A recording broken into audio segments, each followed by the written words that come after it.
Welcome back, tacticians. All right, get ready, because today we're locking in and breaking down one of the absolute most talked about dragons dominating the war rooms right now in Game of Thrones Dragonfire.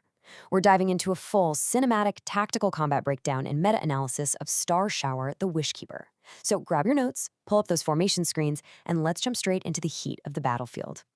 Now, to truly master a dragon, you've kind of got to understand who they are first. And Starshower's lore, it's just absolutely breathtaking. It tells this wild story of a time when the heavens literally turned restless. The small folk were falling to their knees in sheer terror as 1,000 meteors streaked across the sky. They totally thought it was the Judgment of the Seven. But instead of fire and ruin, Starshower descends. She's circling above the countryside, her wings glowing like embers. And with every single sweep, she scatters those deadly meteors completely harmlessly into the distant sea. It paints this vivid picture of the ultimate protector, right? A dragon standing squarely between the realm and total catastrophe. The poetry of her origin story is absolutely undeniable, but let's be real. Out here on the battlefield, poetry doesn't win wars. Math and strategy do. So we've got to ask the tough question, does the Wishkeeper's myth actually hold up in today's modern shield meta? When the massive whales and seasoned veterans start launching their attacks, can this beautiful lore actually translate directly into the gritty, numbers-driven tactical reality of her viability? It's time to leave the myths behind for a minute and dig into the cold, hard data. Okay, let's dive right into this. To figure out if Starshower can actually survive the current meta, we need to establish how her thematic identity as this ultimate guardian translates into her mechanical kit. We are dealing with a dragon whose entire existence is built around anchoring your defensive line and just eating incoming damage meant for your troops. When we break down the specific game datasheets and really examine her progression paths, one core mechanic is heavily featured throughout her entire kit, and that's Protect Chance. This is essentially the beating heart of her battlefield utility. As you progress her habits, this mechanic allows her to actively shield her allies from incoming damage. I mean, she isn't just sitting there looking pretty. She's out there actively intercepting the pain meant for your other marches. It's the mechanical foundation that literally makes everything else she does possible.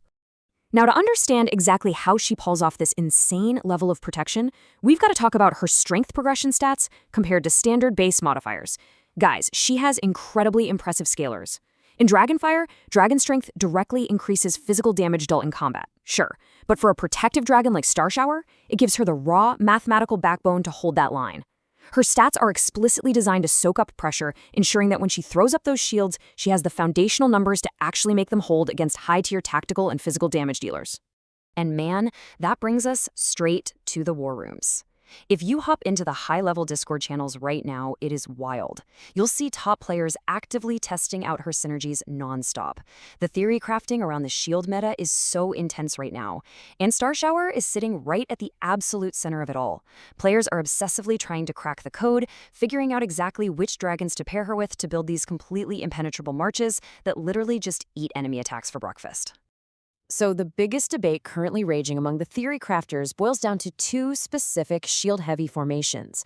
On one hand, you've got players swearing by a pure shield build running Malachite, Moondancer, and Starshower. But on the exact opposite side, players like Alucard are testing out a build that leverages Valar instead of Malachite. Valar, the Emerald Enigma, brings that massive whirlwind command skill, which heavily synergizes with shield-bearer troops. Moondancer serves as this perfect bridge in both of these comps. But the community is deeply divided right now on whether Malachite's raw Wardens rally tactical damage and recovery or Valar's whirlwind troop buffs actually make for the ultimate Starshower pairing. Of course, let's be fair, not everyone has a maxed out Valar, Malachite, or Moondancer just chilling in their roster, but the community is super adaptable. Players who are missing those perfect puzzle pieces are experimenting with alternative flank pairings to keep their Starshower marches viable. We're seeing a lot of players slotting in Cyrax or Sunfire to maintain lane stability. Others are just packing the flanks with high tactical DPS dragons to make sure that while Starshower is busy mitigating all that damage, the rest of the march is actually threatening the enemy. At the end of the day, it's all about maintaining those crucial trigger chances to keep her protective loop active. Which brings us to the moment of truth. We've gone over the lore, we've looked at the math, we've seen all the theory crafting, but what is the actual, honest verdict on Starshower's competitive viability in top-tier play? Well, I've got to deliver a bit of a hard truth here. While her potential to be an absolute brick wall is very real, there is a massive catch that you need to be perfectly aware of before you commit your hard-earned resources to her.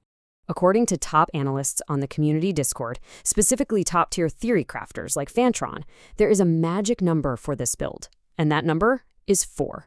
You absolutely 100% need more than 4 chances to trigger her protective abilities for her to be truly viable against these meta armies. If you're sitting at just 3 triggers or you're relying on base probabilities, that beautiful shield wall is going to crack, and your march is going to get completely overrun. So the crucial takeaway here is this. Reaching those 4+ trigger chances is entirely locked behind very high star levels. Fantron noted this explicitly. Pairing Syrax, Starshower, and Valar can easily achieve those 4+ triggers, but man, it requires a massive resource investment to get those stars up. We are talking about popping a ton of chests, heavily utilizing the stores, and grinding out hundreds of shards. If you don't have those high stars available right now, the top players are actually recommending you pivot away and just run Moondancer with a standard tactical DPS setup instead. So we leave it to you to debate in your own Alliance War rooms. You've seen exactly what she can do. You know the staggering cost it takes to unlock her true potential, and you know exactly where she fits into the modern shield meta. Is Starshower, the Wishkeeper, really worth the ultimate investment for your roster? Crunch the numbers, take a hard look at your shards, and optimize that next march. Until next time, keep your shields up and your dragons flying.